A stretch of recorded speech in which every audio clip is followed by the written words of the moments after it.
Exercise 4.2 है। Exercise 4.2 में हम क्वेश्चन नंबर 1 और क्वेश्चन नंबर 2 सॉल्व कर चुके हैं। आज हम क्वेश्चन नंबर 3 और क्वेश्चन नंबर 4 सॉल्व करेंगे। अब क्वेश्चन नंबर 3 और क्वेश्चन नंबर 4 में किस किस तरह के हमें बच्चों एक्सप्रेशंस मिले हैं और किस तरह से हमें उनको सॉल्व करना है, यानी उनके किस तरह से फैक्टर्स निकालने हैं हमें, वो हम देखते हैं। तो अब हमारे पास बच्चों क्वेश्चन नंबर 3 है। क्वेश्चन नंबर 3 फैक्टराइज है, या इसको फैक्टर्स में रिजोल्व करेंगे। हम किस तरह से फैक्टर्स में रिजोल्व करेंगे वो देखते हैं हम। अब हमारे पास x square plus 3x minus 10 है। इस तरह से question number 2, question number 3 and question number 4, ये 4 क्वेश्चन सोल्व करेंगे क्वेश्चन नंबर 3 में। अब किस तरह से सोल्व करेंगे हम देखते हैं। इससे पहले हम क्वेश्चन देख चुके हैं। हम देख चुके हैं बच्चों a square plus 2ab plus B square. बच्चों यहाँ पे ये समझना जो है ना बहुत ज़्यादा ज़रूरी है, तभी हमें क्वेश्चंस को अच्छी तरह से सोल्व करना आएगा। अब देखो यहाँ पर 3 टर्म्स हैं, हर क्वेश्चन में 3 टर्म्स है, यहाँ पे भी 3 टर्म्स हैं। अब ये क्या है हमारे पास बच्चों, परफेक्ट स्क्वायर है। ये क्या है हमारे पास, a square plus 2ab plus B square क्या है बच्चों, एक कंप्लीट स्क्वायर है, यानी परफेक्ट स्क्वायर है। इसका रूट जो है बच्चों वो क्या होता है, वो a प्लस बी होता है। तो a प्लस बी बच्चों इसका क्या है, रूट है। जो इसका रूट होगा वो इसका फैक्टर भी होगा। तो a plus B whole square, यानी a प्लस बी बच्चों इसका क्या है, रूट है। और इसका जो है कि हम a plus B whole square लिखते हैं इसको इस तरह से। इसी तरह से हमारे पास बच्चों a square minus 2ab plus B square, बच्चों ये क्या है हमारे पास, कंप्लीट स्क्वायर है। ये क्या है हमारे पास, कंप्लीट स्क्वायर है। तो इसका रूट क्या होगा, इसका रूट होगा बच्चों a माइनस बी, इसका क्या है, रूट है, और होल स्क्वायर कर देंगे हम। ठीक है बच्चों, तो ये क्या है, परफेक्ट स्क्वायर हैं। जबकि ये क्या है, a प्लस बी, और a माइनस बी क्या है, a माइनस बी इसका रूट है और a प्लस बी इसका रूट है, और होल स्क्वायर कर देंगे, होल स्क्वायर कर देंगे बच्चों। ठीक है, बिल्कुल उसी तरह से जिस तरह से हम देखते हैं कि हमारे पास 9 एक परफेक्ट स्क्वायर है, और 9 का रूट क्या होता है बच्चों, 3 होता है, और होल स्क्वायर कर देंगे। यानी कि अब 3 जो है वो 9 का रूट भी है, और 3 जो है 9 का फैक्टर भी है। इस तरह से a प्लस बी इस a square plus 2ab square का फैक्टर भी है और रूट भी है। a माइनस बी बच्चों a square minus 2ab plus B square का रूट भी है और फैक्टर भी है। इसी तरह से अब हमें जो ये क्वेश्चन मिले हैं बच्चों, ये कंप्लीट स्क्वायर नहीं होते। ये जो क्वेश्चन है हमें क्वेश्चन नंबर 3 के अंदर, ये परफेक्ट स्क्वायर नहीं है, यानी ये कंप्लीट स्क्वायर नहीं होते। तो लिहाजा अब हम जो है कि इस क्वेश्चन को किस तरह से इनके फैक्टर्स निकालते हैं वो देखते हैं। तो यहाँ पर हम देखेंगे कि हमें यहाँ पे क्या करना पड़ेगा बच्चों। ये रफ वर्क में मैं आपको बता देता हूँ कि जिस तरह से ये क्वेश्चन नंबर 1 लिखा हुआ है, x square plus 3x minus 10 है बच्चों, ये लिखा हुआ है। इसमें हम क्या करते हैं, मिडिल टर्म को ब्रेक करते हैं। ये जो मिडिल टर्म है ना हमारे पास, प्लस का 3x, या मिडिल टर्म माइनस का 3ab है, या मिडिल टर्म हमारे पास प्लस 7y है, या मिडिल टर्म हमारे पास इस क्वेश्चन के अंदर प्लस 2xyz है, इसको हम ब्रेक डाउन करते हैं। इसको हम ब्रेक डाउन करेंगे, फिर हम देखेंगे कि किस तरह से इसके फैक्टर बनते हैं, यानी इन एक्सप्रेशंस के किस तरह से फैक्टर बनते हैं वो देखते हैं। तो मैंने ये रफ काम किया, आपको बता देता हूँ समझाने के लिए, ताकि आप जो है कि फिर सारे क्वेश्चन इसी तरह से कर लो। अब मैं इस 3x को किस तरह से ब्रेक डाउन करूँ, यानी दो जो है कि टर्म्स में किस तरह से इस 3x को मैं तोड़ूं कि मेरे पास जो है कि ये पूरी एक्सप्रेशन जो है कि आराम से फैक्टराइज हो जाए, यानी फैक्टर्स निकल जाए इसके। तो अब मैं क्या करूंगा कि इसका प्रोसीजर आप समझ लो एक दफ़ा, तो फिर आपको जो है कि सारे क्वेश्चन सॉल्व करने में ईजी हो जाएगी। अब एक्स स्क्वायर, अब ये क्लास 8 में भी और शायद 7 क्लास में भी हमने इस तरह से देखे हैं क्वेश्चन, जिनके फैक्टर्स मिडिल टर्म ब्रेक करने के बाद जो है कि हम निकालना सीखते हैं। तो एक दफ़ा फिर रिवाइज हो जाएगा। अब हम देखते हैं एक्स स्क्वायर है, ये एक्स स्क्वायर का कोएफिशिएंट क्या है बच्चों, 1 है। इस 1 को हम मल्टीप्लाई करेंगे 10 से। तो 1 को हमने मल्टीप्लाई किया 10 से, 1 को बच्चों मल्टीप्लाई करेंगे 10 से, तो हमारे पास क्या आएगा, 10 आएगा। अब कोई भी दो नंबर, चलो यही दो नंबर ले लेते हैं हम, 1 और 10, इनको मल्टीप्लाई करेंगे 10, इन्हीं दोनों नंबर्स को हम ऐड करते हैं। देखो दोनों नंबर्स को हम इस तरह से ऐड करते हैं कि हमारे पास जो है कि क्या आ जाए, +3 आ जाए बच्चों, ये +3 आ जाए, याद रखो क्या आ जाए, +3 आ जाए। तो 1 और 10 को ऐड किया तो 11 आ गया, +3 तो नहीं आया। अब -1 और +10 को हमने ऐड किया तो हमारे पास देखो, बेशक ये -1 है और ये +10 है, हम इनको ऐड कर रहे हैं। तो ऐड करने के बाद रिजल्ट क्या आया हमारे पास, +9 आ गया। अब हम जो है कि -1 -10 करेंगे तो बच्चों क्या आएगा, -11 आएगा। इसी तरह से अगर हम +1 और -10 करें तो बच्चों हमारे पास क्या आएगा, -9 आएगा। तो देख सकते हैं हम कि हम यहाँ से यहाँ तक देख सकते हैं हमारे पास 11 आया, 9 आया, -11 आया, -9 आया, +3 तो नहीं आया। तो इसका मतलब ये है कि हम कोई दूसरे ऐसे नंबर सोचेंगे कि जब हम उनको उससे मल्टीप्लाई करेंगे तो हमारे पास +10 आ जाए, उन्हीं दोनों नंबर्स को जब हम ऐड करेंगे तो हमारे पास +3 आ जाए। तो लिहाजा हम देखते हैं कि हमने अगर 1 10 जा 10 आ गया, अब 2 को मैं 5 से मल्टीप्लाई करता हूँ तो बच्चों क्या आएगा, 2 5 जा 10 आ जाएगा, 2 5 जा 10 आ गया। अब इन्हीं दोनों नंबर्स को मैं इस तरह से ऐड करूं कि मेरे पास क्या आ जाए बच्चों, इन्हीं दोनों नंबर्स को मैं इस तरह से ऐड करूं कि मेरे पास आ जाए +3। पहले हमने 3x को छोड़ के पहले 3 देखना है कि +3 आ जाए बस हमारे पास। तो अब इन दोनों नंबर को मैं इस तरह से ऐड करता हूं कि मेरे पास क्या आ जाए, +3 आ जाए बच्चों, क्या आ जाए, +3 आ जाए। तो अब देखता हूं मैं किस तरह से ऐड करता हूं। अगर मैं 2 और 5 को किस तरह से मैं ऐड करूं मेरे पास +3 आ जाए, तो मैं +5 लिखूंगा और -2 करूंगा तो तब मेरे पास +3 आ जाएगा। अब यहाँ पर 3 के साथ देखो देखो +5 में से -2 गया तो कितना बचा हमारे पास, +3 आ गया, +3 यही +3 रिक्वायर्ड था, आ गया। अब 3x है, अब 5 के साथ x लगा देता हूँ, 2 के साथ x लगा देता हूँ, 3 के साथ भी x लगा दूंगा मैं फिर इस तरह से, यानी 5 + 5x में से -2x गया तो बच्चों क्या बचा, +3x बचा। तो इस तरह से +3x को बच्चों मैंने +3x को मैंने स्प्लिट कर दिया, यानी तोड़ दिया दो टर्म्स में, -2x +5x, यानी +5x में से -2x गया तो कितना बचा, +3x। तो इस तरह से 3x को मैंने दो टर्म्स में तोड़ दिया। अब यही चीज हम यहाँ लिख देंगे। सॉल्यूशन लिखा, सॉल्यूशन लिखने के बाद बच्चों अगेन हमने क्वेश्चन लिखा, x² + 3x - 10 लिखा। अब x² हमने एज इट इज लिखा। अब प्लस के 3x को बच्चों, प्लस के 3x को मैंने स्प्लिट किया, यानी तोड़ा -2x + के 5x में, तो -2x + 5x, यानी +3x किसके इक्वल है, -2x + 5x के, और -10। अब यही वो प्रोसीजर है फैक्टराइजेशन का जिसके तहत जो है कि हम इस तरह के एक्सप्रेशन के फैक्टर निकालते हैं। तो तभी इस प्रोसेस को हम क्या बोलते हैं, फैक्टराइजेशन बोलते हैं। अब हम क्या करेंगे, अब हम यहाँ पर बच्चों 4 टर्म्स आ गई हमारे पास, कितनी टर्म यहाँ कितनी थी, 3 टर्म्स, यहाँ कितनी आ गई, 4 टर्म्स। अब हम पेयर ऑफ टर्म्स में से कॉमन लेंगे, यानी ये एक पेयर ऑफ टर्म है, ये दूसरी पेयर ऑफ टर्म्स है। तो x² - 2x में कॉमन बच्चों क्या है, x कॉमन है, तो ये x² x से डिवाइड होगा तो x बचेगा, माइनस की साइन, ये x इस x से डिवाइड होगा तो 2 बचेगा, 2 लिखेंगे, प्लस अब 5x और -10 में बच्चों कॉमन क्या है, 5 कॉमन है, तो 5 कॉमन ले लिया, ये 5 इस 5 से डिवाइड हुआ तो x बचा, x प्लस माइनस 5 2 जा 10। अब हम यहाँ पे देख सकते हैं कि दोनों ब्रैकेट में यानी x - 2 आया, तो यहाँ पर हम दो टर्म्स हैं टोटल, x × x - 1 एक टर्म है, प्लस 5 × x - 2 दूसरी टर्म है। इन दोनों टर्म्स में कॉमन क्या है बच्चों, x - 2 है, तो x - 2 हमने एक दफा ले लिया। इस तरह से ये x - 2 इस x - 2 से डिवाइड हुआ तो क्या बचा बच्चों, x बचा, x लिखेंगे, और ये x - 2 इस x - 2 से डिवाइड हुआ तो बच्चों क्या बचा, प्लस का 5, इस तरह से। तो इस तरह अब हम देखते हैं कि x - 2 और x + 5 बच्चों क्या है, वो x² + 3x - 10 के फैक्टर्स हैं। तो these two are the factors of x² + 3x - 10। तो इस तरह से बच्चों जो है कि हम फैक्टर्स निकालते हैं इस तरह के क्वेश्चंस के। अब यहाँ पर भी हमें यही काम करना है। क्वेश्चन नंबर 2 है, a² - 3ab - 10 है, तो सॉल्यूशन लिखेंगे। सॉल्यूशन लिखने के बाद अगेन हमने लिखा a² b² - 3ab - 10, अगेन हमने लिख लिया इस तरह से।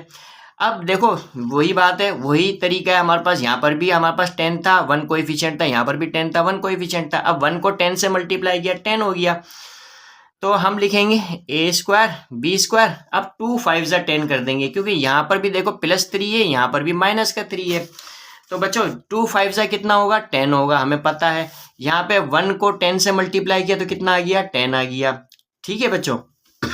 यानी 1 को 10 से मल्टीप्लाई किया तो 10 आ गया, और यहाँ पर भी -3 है। तो अब 2 5 जा 10 कर दिया। अब यहाँ पर तो हमने ऐसा किया था कि प्लस का 5x माइनस का 2x लिया था, हमें प्लस का 3x। तो बच्चों अब मुझे चाहिए माइनस का 3 चाहिए, मुझे चाहिए माइनस का 3 चाहिए। तो मैं क्या करूँगा, +2 ले लूँगा और माइनस का 5 ले लूँगा, प्लस का 2 लूँगा और माइनस का 5 लूँगा, यानी माइनस के 5x में से +2x जाएगा तो मेरे पास तब जाके माइनस का 3x आएगा।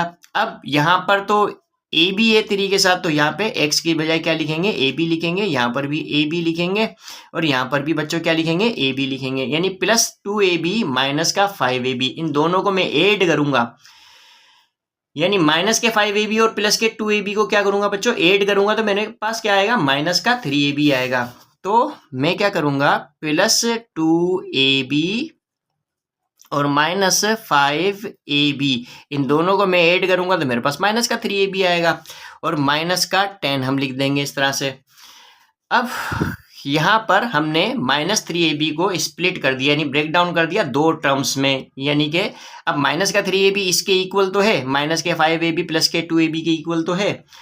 तो अब हम यहाँ पे पेयर ऑफ टर्म्स हैं, देखो a² b² प्लस 2ab है और -5ab और -10 है। तो बच्चों अब यहाँ पर हम देख सकते हैं कि इस पेयर ऑफ टर्म्स में कॉमन क्या है, सिर्फ a² b² है और ab है, तो ab कॉमन ले लेंगे। अब a² b² ab से डिवाइड होगा तो क्या बचेगा बच्चों, अंदर ab बचेगा, प्लस की साइन है, प्लस की साइन, ab से ab डिवाइड हुआ, ये ab इस ab से डिवाइड हुआ तो 2 बचेगा, 2 लिखेंगे। माइनस लेंगे, 5 और 10 का कॉमन फैक्टर क्या है बच्चों, 5 है, तो 5 ले लेंगे, ये 5 इस 5 से डिवाइड हुआ तो क्या बचा बच्चों, अंदर ab बचेगा, माइनस माइनस प्लस होगा, 5 2 जा 10 हो जाएगा इस तरह से। अब दोनों ब्रैकेट में हमारे पास सेम फैक्टर आ गए, तो इसको हम जो है कि एक दफ़ा ले लेंगे, ab +2 ले लिया हमने एक दफ़ा, और फिर क्या कर देंगे, एक दफ़ा हम ab -5 ले लेंगे। सिंपल तरीके से हम क्या करेंगे, ab +2 एक दफ़ा ले लेंगे और जो ब्रैकेट से बाहर है उनको एक दफ़ा ले लेंगे। और अगर हम इस तरह से देखते हैं कि ab × ab +2 -5 × ab +2, तो ये दो टर्म्स है हमारे पास, इनमें कॉमन फैक्टर क्या है, ab +2। अब ab +2 से डिवाइड हुआ तो क्या बचा बच्चों, ab लिख दिया, माइनस की साइन है, माइनस की साइन लगा दी हमने, ab +2 इस ab +2 से डिवाइड हुआ तो 5 बचा, 5 लिख दिया। तो इस तरह से these two are the factors of a² b² -3ab + 10 के बराबर, -10 के बराबर है। तो ये हमारे पास बच्चों क्या है, वो आंसर है। इसी तरह से अब हम क्वेश्चन नंबर 3 सॉल्व करते हैं। क्वेश्चन नंबर 3 है बच्चों हमारे पास, y² + 7y - 98। सोल्यूशन करेंगे, यहाँ पर हमें क्या करना है, यहाँ पर भी हमें वही काम करना है, +7y - 98। अगेन हमने क्वेश्चन लिखा और हमने अब क्या करना है, प्लस इसके फैक्टर बनाने के लिए हमें क्या करना पड़ेगा, ये मिडिल टर्म को क्या करना पड़ेगा, ब्रेक डाउन करना पड़ेगा। अब किस तरह से ब्रेक डाउन करते हैं वो देखते हैं। अब ये 98 है, अब y² + 7y - 98। अब y² का कोएफिशिएंट क्या बच्चों, 1 होता है, 1 को 98 से मल्टीप्लाई करेंगे, यानी 1 को 98 से बच्चों मल्टीप्लाई करेंगे तो 98 आएगा। अब 1 और 98 को ऐड करें, सब्ट्रैक्ट करें, ठीक है बच्चों, ऐड करें, ठीक है। अगर माइनस लेकर भी ऐड करते हैं, यानी कि हम 1 + 98 करते हैं तो हमारे पास 99 आ जाएगा, 7y नहीं आएगा। इस तरह से -1 + 98 करते हैं हम तो 97 आ जाएगा। तो हमारे पास 7 नहीं आने वाला, यानी +7 नहीं आएगा।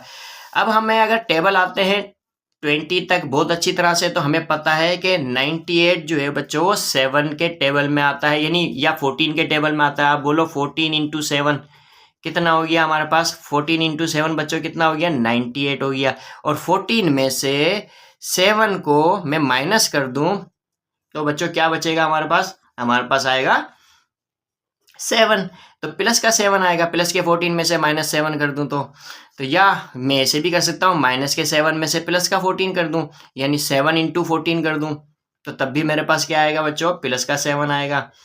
अब 7 के साथ, अब यहाँ पर जो है कि 7 के साथ y लगा हुआ है, यहाँ पे जो है वो 7y, माइनस के 7y में से प्लस का 14y मैंने जो है कि ऐड कर दिया। इन दोनों को जब मैं ऐड करूंगा तो मेरे पास क्या आएगा, प्लस का 7y आएगा।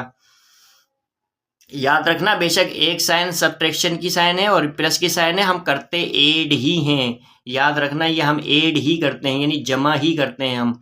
ठीक है, तो हमारे पास दोनों को जमा करने के नतीजे में क्या रिजल्ट आएगा, 7y आएगा। ठीक है बच्चों, तो इस तरह से हमारे पास क्या होगा, 7y आ गया। तो यही हमें रिक्वायर्ड था, प्लस का 7y। तो प्लस के 7y को हमने स्प्लिट कर दिया -7y प्लस के 14y से। ठीक है बच्चों, तो अब हम क्या करेंगे, y स्क्वायर लिखेंगे और माइनस का 7y प्लस का 14y और माइनस का 98, इस तरह से लिख लेंगे। अब क्या होगा, y स्क्वायर माइनस 7y में कॉमन फैक्टर क्या है बच्चों, y है। y स्क्वायर y से डिवाइड होगा तो क्या बचेगा बच्चों, हमारे पास y आएगा। माइनस की साइन माइनस की साइन, y इस y से डिवाइड होगा तो 7 आएगा, 7 लिखेंगे। प्लस 14 माइनस 98 बच्चों, 14 7 जा 98 होता है, तो 14 कॉमन फैक्टर आएगा यहाँ पर, 14 लिया। ये 14 इस 14 से डिवाइड होगा तो y बचेगा, प्लस माइनस माइनस होगा, 14 7 जा 98 होता है। इस तरह से y माइनस 7 और y माइनस 7, y माइनस 7 हमने एक दफ़ा ले लिया, यानी कॉमन फैक्टर हमने एक दफ़ा ले लिया, और y प्लस 7 ही बचेगा हमारे पास, फिर y प्लस 14 ही बचेगा, तो y प्लस 14 लिख देंगे। तो y minus 7 into Y plus 14 बच्चों रिक्वायर्ड फैक्टर्स है हमारे पास इस एक्सप्रेशन के, और यही हमारे पास आंसर है। अब हम बच्चों क्वेश्चन नंबर 4 सोल्व करते हैं। X square Y square Z square plus 2 into X Y Z minus 24। अब बच्चों ये तो बहुत आसान से हैं। अगर हमारे पास जब प्रोडक्ट बहुत छोटा आ जाए तो हमें पता है कि वो कौन कौन से टेबल में आते हैं, तो हम आराम से मिडिल टर्म को ब्रेक कर सकते हैं। यानी जैसे हमने क्वेश्चन को अगेन लिखा, हमने X square Y square Z square plus 2x Y Z minus 24। हमने कुछ भी नहीं किया, अगेन क्वेश्चन को इसी तरह से लिख दिया। अब X square Y square Z square का कोएफिशिएंट क्या बच्चों, 1। 1 को हम 24 से मल्टीप्लाई करेंगे तो 24 आएगा। अब कोई भी दो नंबर हम ऐड कर दें, कोई भी दो नंबरों को हम मल्टीप्लाई करें तो हमारे पास 24 आना चाहिए। उन्हीं को ही हम जब ऐड करें तो हमारे पास क्या आना चाहिए, प्लस का 2 आना चाहिए। यानी कि अब हम जो है कि क्या करेंगे, X square Y square Z square कर देंगे। अब देखो मैं जो है ना क्या करता हूँ, 1 को 24 से मल्टीप्लाई किया 24। अब कोई भी दो नंबर मैं कहता हूँ 6 4 जा 24 होता है बच्चों, क्या होता है 6 4 जा या 4 6 जा 24 होता है। अब मैंने कर दिया, या 6 4 जा 24 कर दें या 4 6 जा 24 कर दें तो 24 तो आ जाएगा। अब प्लस यानी कि 6 4 जा, ठीक है बच्चों, क्या करेंगे 6 इंटू 4 क्या होता है 24 होता है। अब प्लस के 6 में से -4 ऐड कर दूं मैं, यानी इन दोनों को मैं इस तरह से ऐड करूं कि मेरे पास जो है कि जवाब क्या आना चाहिए बच्चों, +2 मुझे मिलना चाहिए। अब प्लस के 6 में से माइनस का यानी 4 माइनस कर दिया तो मेरे पास क्या बचा, हमारे पास क्या बचा 2 ही बचा, तो 2 लिखेंगे हम इस तरह से। तो अब ये 2 किसके इक्वल है, 6 - 4 के। अब यहाँ पे 2xyz है, यहाँ पे 6xyz लगा दूंगा, 4xyz तो इजिकल टू प्लस के 2xyz के बराबर होगा।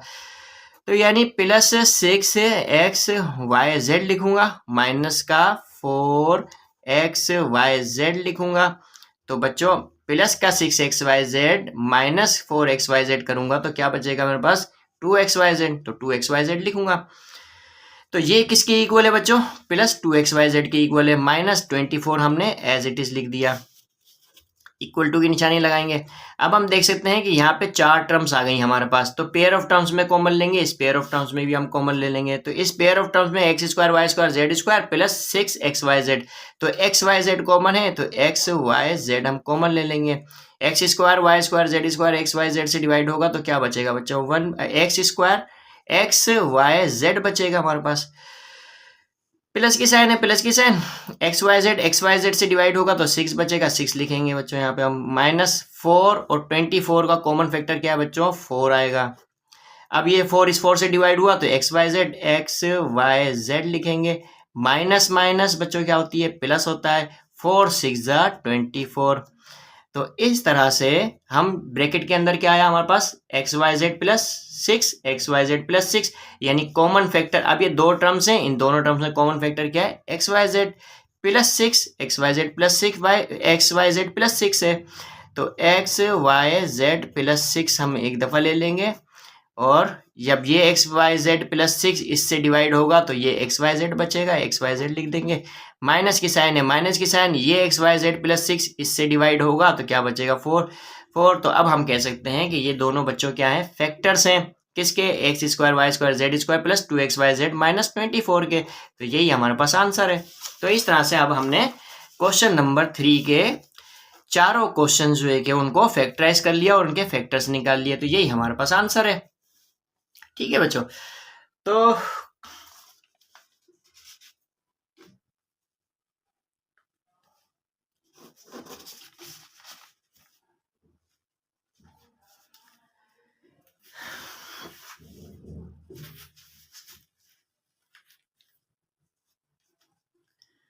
अब हम क्वेश्चन नंबर 4 सोल्व करते हैं। फैक्टराइज है बच्चों, यहां पर भी हमने मिडिल टर्म ही ब्रेक करनी है।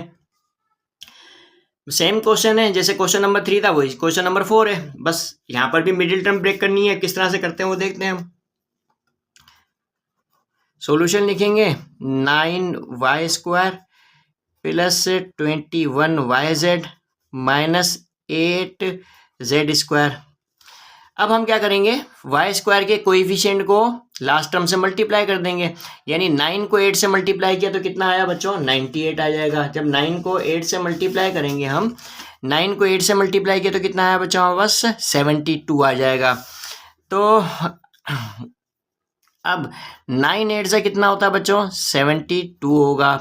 अब हम मुझे तो चाहिए 21। अब 72 कौन कौन से टेबल में आता है, अगर हम देखते हैं 9 और 8 को मैं ऐड करूं तो मेरे पास 21 नहीं आएगा। ठीक है, तो इसी तरह से अगर हम 12 6 भी 72 होता है, तो 12 में 6 ऐड करूं तो बच्चों 18 बनेगा। तो हमारे पास जो एक है वो क्या होगा, 72 नहीं, मतलब हमारे पास 21 नहीं बनेगा। इसी तरह से अगर मैं 36 2 भी करता हूं तो बच्चों क्या होगा, 72 आएगा, लेकिन 36 में से 2 माइनस कर दूं या ऐड कर दूं 2 को, तो तब भी मेरे पास 21 नहीं आएगा। अब मैं देखता हूं कि मेरे पास 18 4 भी होता है, 18 4 72 होता है। तो बहुत सारे टेबल, हमें टेबल अच्छे आने चाहिए, तो इससे हमें जो है कि आसानी हो जाती है कि किस तरह से हम मिडिल टर्म को ब्रेक कर सकते हैं। ठीक है, तो देख सकते हैं, लेकिन 18 4 कितना होगा हमारे पास बच्चों, कितना, अगर 18 में 4 ऐड किया तो 22 होगा, मेरे पास 21 है यहाँ पर। लिहाजा अब मैं क्या करता हूँ, 24 को 3 से मल्टीप्लाई करता हूँ। तो बच्चों 24 को 3 से मल्टीप्लाई करूँगा तो 72 आएगा। अब ये कैसे पता हमें कि 24 के टेबल में जो है कि वो 72 आता है, यानी 24 को 3 टाइम मल्टीप्लाई करें तो 72 आता है। तो ये मैं अभी आपको बताता हूँ, लेकिन देखते हैं हम 24 में से बच्चों माइनस करूँगा। ठीक है, किसको मैं माइनस करूँगा, 3 को माइनस करूँगा तो मेरे पास 21 आ जाएगा, और वो भी किसका आएगा, प्लस का आएगा। देखो प्लस का 21 है हमारे पास, और 24 को 3 से मल्टीप्लाई करूँगा तो 72 भी आएगा। तो इस तरह से अब हम जो है कि इसको सोल्व कर सकते हैं। अब 9y स्क्वायर लिखा बच्चों, प्लस अब 24 yz लिखूंगा, और माइनस 3yz लिखा मैंने, और ये माइनस 8z स्क्वायर कर दूंगा बच्चों में इस तरह से। अब क्या होगा यहाँ पर कि मैं ये पेयर ऑफ टर्म्स है, ये पेयर ऑफ टर्म है, इस पेयर ऑफ टर्म्स में कॉमन फैक्टर क्या है बच्चों, 9 और 24 का कॉमन फैक्टर है बच्चों 3 होता है, y स्क्वायर, y का कॉमन फैक्टर y होगा। अब 3 3 9, y स्क्वायर y से डिवाइड होगा तो बच्चों 1 y बचेगा, प्लस 3 8 24, y इस y से डिवाइड हुआ, क्या बचा बच्चों, z बचा, माइनस अब 3 और 8, इसमें कोई भी कॉमन फैक्टर नहीं है, वाई जेड और जेड स्क्वायर में कॉमन फैक्टर z है। अब ये z इसे z से डिवाइड होगा तो 3y बचेगा, तो 3y लिखेंगे, माइनस माइनस बच्चों क्या कर देंगे, प्लस कर देंगे।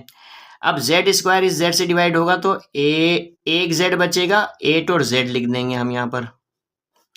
ठीक है, तो इस तरह से अब हमारे पास 3y प्लस 8z और 3y प्लस 8z है, और 3y माइनस z कुछ भी हम पहले लिख सकते हैं, 3y माइनस z पहले लिख लें, और या 3y प्लस 8z पहले लिख लें, या कुछ भी बाद में लिख लें, कुछ भी पहले लिख लें, क्योंकि मल्टीप्लीकेशन हो रही है, दोनों की कम्यूटेटिव प्रॉपर्टी होती है मल्टीप्लीकेशन में। अगर 2 को 3 से मल्टीप्लाई करो या 3 को 2 से मल्टीप्लाई करो, रिजल्ट सेम रहता है।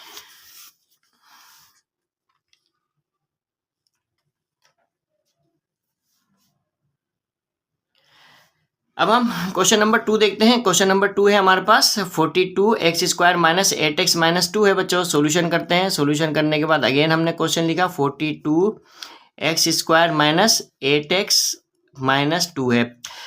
तो अब हम यहाँ पे देखते हैं, अगर 42 को 2 से मल्टीप्लाई करेंगे तो हमारे पास बच्चों क्या आएगा, 84 आएगा। अब हम यहाँ पर ये भी कर सकते हैं कि हमने देखा एक्सरसाइज 4.1 में क्वेश्चन नंबर 1 जिसमें टाइप 1 लगी थी हमारे पास KA plus KB plus KC, जिसमें K कॉमन ले लिया था, फिर A plus B plus C आया था।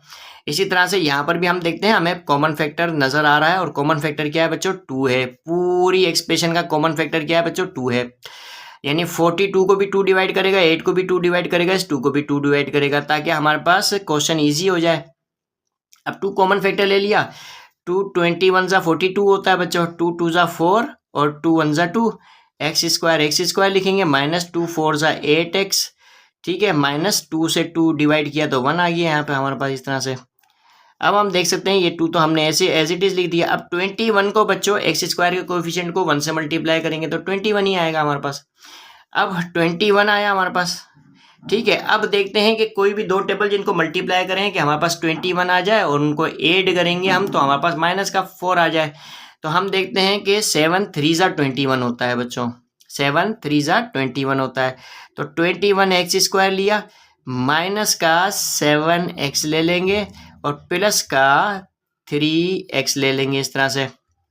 माइनस के 7x में से प्लस का 3x गया, कितना बचा, माइनस का 4x बचेगा। माइनस का 1 ले लेंगे इस तरह से, ये ब्रैकेट लगा देंगे अब हम, और ये 2 लिया। अब हम देखते हैं 21x स्क्वायर माइनस 7x में कॉमन क्या है बच्चों, 7x कॉमन है, तो 7x कॉमन ले लिया हमने, और 7 3 जा 21 हो जाएगा, x स्क्वायर x से डिवाइड होगा तो x बचेगा, माइनस 7x से डिवाइड हुआ तो 1 आ गया, प्लस अब 3x माइनस 1 है बच्चों। इन दोनों में कुछ भी कॉमन नहीं है, इन दोनों में 3x माइनस 1 में कुछ भी कॉमन नहीं है। ऐसी सिचुएशन में क्या करना चाहिए हमें कि 1 कॉमन ले लेते हैं हम। जब कुछ भी कॉमन ना हो तो 1 कॉमन ले लो। 1 3x जा 3x हो जाएगा, माइनस की साइन है, और 1 1 जा 1 ही होगा। इस तरह से हम ले लेंगे और ये ब्रैकेट लगा देंगे इस तरह से, ठीक है बच्चों। अब जो है हमारे पास क्या होगा, 2 इंटू, अब 7x प्लस 1 ले लें हम, या 3x माइनस 1 ले लें पहले, 3x माइनस 1, और 3x माइनस 1 कॉमन फैक्टर आया, हमने एक दफ़ा ले लिया, और 7x प्लस 1 ले लेंगे, 7x प्लस 1 ले लिया। तो इस तरह से these 3 are required factors of 42x square minus 8x minus 2 के। तो यही हमारे पास आंसर है। अब हम देखते हैं क्वेश्चन नंबर 3 है 4x square plus 12x plus 5 है। सॉल्यूशन करेंगे। सॉल्यूशन करने के बाद अगेन हमने लिखा 4x square plus 12x plus 5 लिखा बच्चों हमने। अब क्या किया हमने यहाँ पर कि 4 को यानी x स्क्वायर के कोएफिशिएंट को 5 से मल्टीप्लाई करेंगे, 4 5 जा 20, ये तो बहुत ईजी है। तो 4x स्क्वायर लिखा, 4 5 जा 20, अब 10 2 जा 20 करूँगा तो 12 मिल जाएगा, दोनों को ऐड करूँगा तो 10 2 जा 20 होगा, तो यानी 12x है ये, ठीक है। तो 10x हो जाएगा प्लस 2x हो जाएगा और प्लस 5 हो जाएगा इस तरह से। अब हम देखते हैं यहाँ पर 4x स्क्वायर प्लस 10x है और प्लस 2x है यहाँ पर हमारे पास।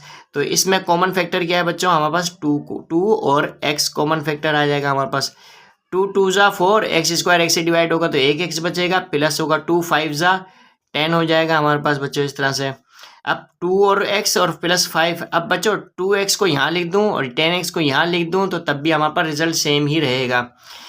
तो इस तरह से अब यहाँ पर बच्चों कुछ भी कॉमन नहीं है। जब कुछ भी कॉमन नहीं होता तो 1 कॉमन ले लेते हैं, और 2x को 1 से डिवाइड करेंगे तो 2x ही रहेगा, प्लस प्लस प्लस होगा, 5 को 1 से डिवाइड करेंगे तो 1 5 जा 5 ही रहेगा इस तरह से। अब यहाँ पर हम 2x प्लस 5 एक दफ़ा ले लेंगे और 2x प्लस 1 एक दफ़ा ले लेंगे, या 2x प्लस 1 पहले लिख लें, 2x प्लस 5 बाद में लिख लें, एक ही बात है। इसी तरह से हमारे पास क्वेश्चन नंबर 4 है। सॉल्यूशन करते हैं बच्चों, 3x square minus 38xy minus 13y square बच्चों हमने इस तरह से लिया। अब 3 को 13 से मल्टीप्लाई करेंगे तो बच्चों क्या आएगा, 39 आएगा। अब हम देख सकते हैं कि 39 आएगा, जब 3 को 13 से मल्टीप्लाई किया तो 39 आया। अब यहाँ पे हम देखते हैं मिडिल टर्म हमारे पास क्या है, इसी को हमें तोड़ना है, ब्रेक डाउन करना है दो टर्म्स में। तो ये 38 लिखा हुआ है, माइनस का 38। तो 3 को 13 से मल्टीप्लाई किया तो बच्चों कितना आया, 39। अब मैं अगर यूं कर दूं, 39 के टेबल में भी 39 आता है, 39 वन जा 39 आता है। तो अब यहाँ पे -39 कर दूं और +1 कर दूं, इन दोनों को मैं ऐड कर दूं तो मेरे पास क्या आएगा, माइनस का 38 आ गया। तो देखो इस तरह से 38 चाहिए था, वो मुझे मिल गया। अब मैं इसको ऐसे लिखूंगा, 3x² मैं लिख लेता हूँ पहले, +xy लिख लेता हूँ, फिर उसके बाद मैं लिखता हूँ -39 लिख लूँगा, 39xy और -13y² लिखूंगा इस तरह से।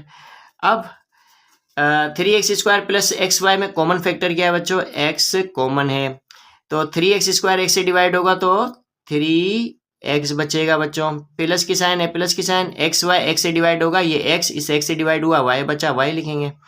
-39 और 13 में कॉमन फैक्टर क्या है बच्चों, 13 है। और xy और y² में कॉमन फैक्टर क्या है बच्चों, y कॉमन आएगा इस तरह से। अब 13 3 जा 39 होगा, ठीक है बच्चों। और y से y डिवाइड हुआ, x आया, माइनस माइनस क्या होगा बच्चों, प्लस होगा।